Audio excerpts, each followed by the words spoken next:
बात सुनो, मलिहा से दूर रहो तुम, वरना मैं। वरना क्या कर लोगी काली दुम वाली हिरनी? वरना क्या?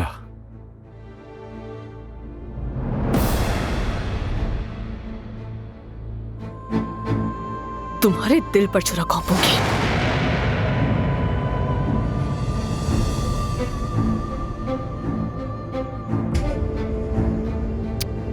दुल्हन, मेरी बात सुनो।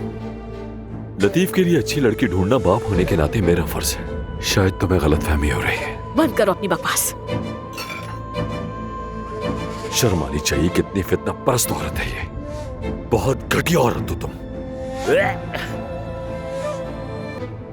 जाहिर है मैं आपकी जगह होती तो मुझे भी जलन होती।